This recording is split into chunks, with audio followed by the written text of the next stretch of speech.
कैसा माहौल दिख रहा है आपको? तो माहौल तो ये है कि आपने देखा कि हमारे जो ये कामगार लोग हैं, श्रमिक हैं, ये भी दुखी हैं। अभी हम मंडी में खड़े हैं। हर एक वर्ग इस सरकार की गलत नीतियों से दुखी है।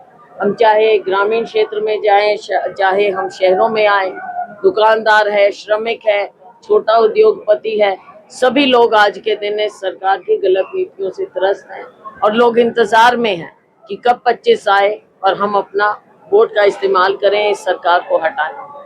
लोग अगर हम फील्ड में जाते हैं तो लोग पूछते हैं कि बीजेपी सरकार किसकी और कांग्रेस सरकार किसकी है। देखो, बीजेपी सरकार तानाशाहों की है और कांग्रेस सरकार बनेगी, कांग्रेस सरकार लोगों की सरकार है। क्या विजन लेके जा रहे हैं आप बीच में? देखो, विजन ये है कि पूरे देश का विकास हो। हमारे बहुत बड़े नेशनल इश्यूज हैं, चाहे बेरोजगारी ले, हम एक बहुत बड़ा मुद्दा है। लोकल आए तो नशा एक बहुत बड़ा मुद्दा है।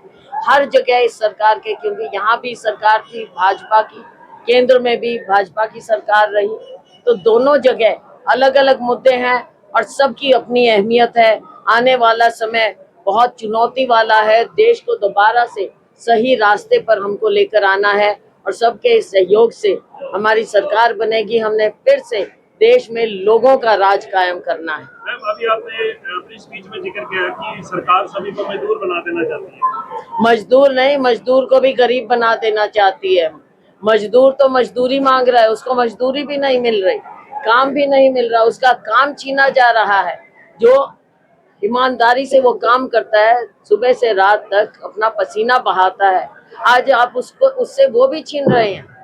तो ये बात ये है कि हमारा गरीब मजदूर कहाँ जाएगा। सारी मंडियों में आप देखो, हजारों हजारों श्रमिक एकदम बेरोजगार हो गए। स्टार प्रचारक अब चुनावी मैदान में हैं। आज सचिन पायलट आपके प्रचार के लिए आ रहे हैं, कल योगी आदित्यनाथ बीजेपी का प्रचार करने आ रहे हैं। क्या लगता है कि स्टार प्रचारकों का कितना अहम रोल? देखो, असली बात तो ये है, हमारे असली स्टार हमारे वोटर हैं और हमारे वर्कर हैं। बाकी बड़े नेता आते हैं और बड़े नेताओं के आने से बिल्कुल एक पर तो उधर से भी आएंगे, हमारे भी आ रहे हैं। आज सचिन जी हैं, आगे और नेता भी आएंगे। लेकिन जहाँ तक कि योगी जी की बात है, तो योगी जी ने तो यूपी में दिखा दिया ना, कैसे रेप कैपिटल बन गया है यूपी, कैसे वहाँ पर जो इलेक्टेड लोग हैं वो ऐसे ऐसे घिनौने कामों में संलिप्त हो चुके हैं और सरकार उनको बचाती रही है।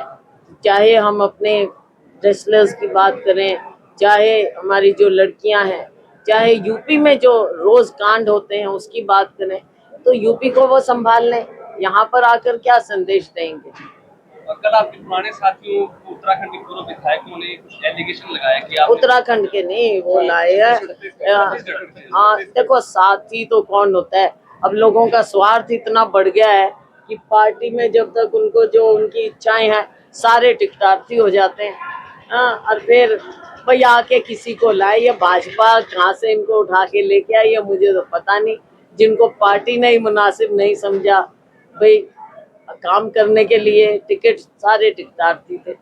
अब यहाँ आके क्या बोल रहे हैं मुझे तो पता नहीं, कुछ बोल के गए होंगे।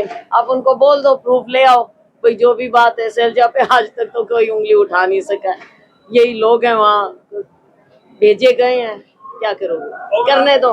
हमको परवाह नहीं है इन चीजों की। देखो, इन चीजों की हम परवाह करने लगे तो क्या, जो एलिगेशन है बेसलेस है। उसको तो कुछ कहना भी मैं नहीं समझती कि कुछ इन चीजों में सब जानते हैं मुझे। मेरी जिंदगी तो खुली किताब है भाई। ओवरऑल देश में किस तरह का सिनेरियो देख रहे हैं? देखो, देश बदल रहा है, देश बदल रहा है। शुरू में इन्होंने चाहे मीडिया के माध्यम से कहो, सोशल मीडिया के माध्यम से कहो, या सरकारी यंत्र तंत्र, सब कुछ इन्होंने यूज करके किया कि भाई भाजपा भाजपा, कभी मंदिर, कभी मोदी, कभी ये।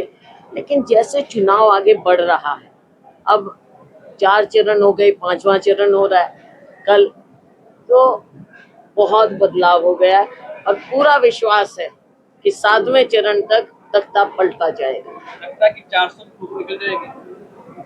देखो, 400 एक ये बड़ी अच्छी बात आई है कि 400 चाहिए किस लिए, ये बताएं। क्या आपको सरकार बनानी है या 400 किस लिए चाहिए? क्या करना चाह रहे हो आप 400 के साथ, ये पहले बताएं। क्या आपका 400 का विजन है? आपको प्रचंड बहुमत 2 बार मिला, किसी का आपने सहयोग नहीं लिया, विपक्षी पार्टियों से आपने बातचीत नहीं की, आप एजेंडा अलग लाते हो, तो देश के साथ करना क्या चाह रहे हो आप? ये पहले सामने रखें।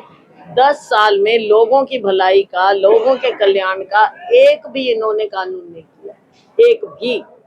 धन्यवाद।